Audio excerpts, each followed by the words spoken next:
Howdy folks.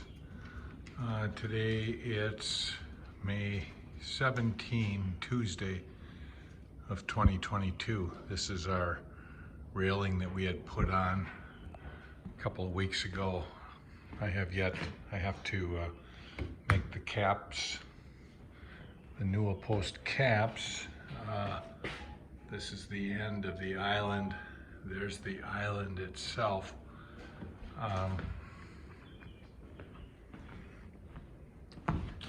Got bookcases, benches underneath. This post is to hold up this open area. That's actually some lumber from the old house that I glued together. This is the appliance wall. We had those cabinets made. Linda and I made the island. On this end, we've got some bookcases. Beefy area. That's to provide support for this end of the island itself, which is 5 feet wide and 14 feet long. Got 17 doors and 5 drawers here.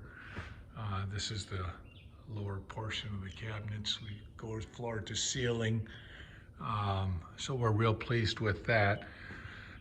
Over the past week, Lynn and I have been working on, at various times, the pantry door.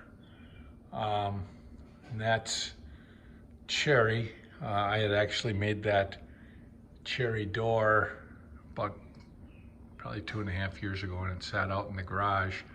I had the frosted glass downstairs as well, probably for 2 years. So what we did is we trimmed it all out, built a door jamb. Linda varnished, and then I put the glass in last Friday or Saturday, and then we carried it up and we installed it on, we installed the door hinges to the jamb on Sunday. See, we have 4 hinges just like we have on all of the other doors, just because they're quite heavy, and it's a big area. We have just this handle. Linda likes this style. We had it on our house on the boulevard. So there is no latch other than this. Now this created a big problem for me, because I needed a 3/4 inch hole for this thing to go in, and the doweling jigs that I have only go up to 1/2 inch. So what I did is I took my doweling jig, I took a Forstner bit, which is a drill bit without a point on the end, but it basically just burrows out without that point that you often see. And it had about a 3/8 inch metal shaft, and so what I did is I put that shaft in from the opposite end, and then so it sat right on the edge of the door here.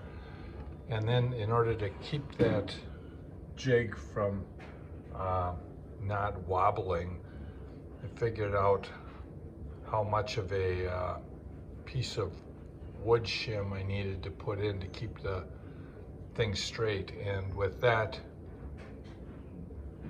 with the little block of wood and the jig and that Forstner bit, I was able to effortlessly drill in a 3/4 inch wide hole. Some of this is right there, for instance, and right there is because I had these doors on some clamps downstairs. So this is our pantry. You can see all of our tomatoes. This is our sauerkraut in this area that we canned last fall. But this is a real godsend because we don't have an overabundance of upper cabinets. So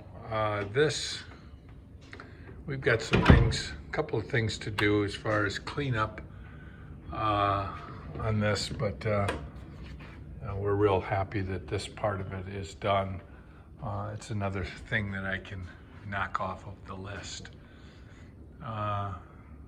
Today we're going to Green Bay, and when I get back, I'll work on making the caps, the 5 caps for the staircase there. Thanks for following our progress.